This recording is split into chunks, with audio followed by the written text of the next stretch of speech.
இரு பொன் மலரில் ஒன்று மலராம் தேன் கொள்ள வந்தேன் மனம் போல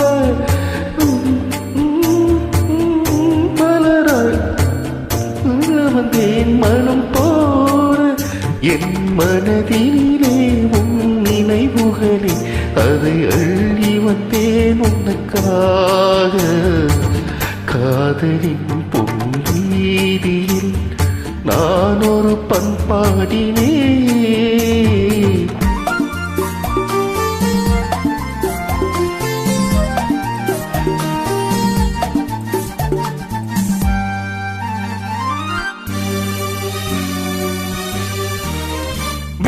விழிவோரங்களில் சில நேரங்களில் வரும் பாவங்களும் கவியாகும்.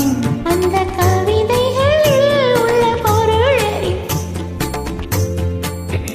அதை சுவைப்பதுதான் கலையாகும்.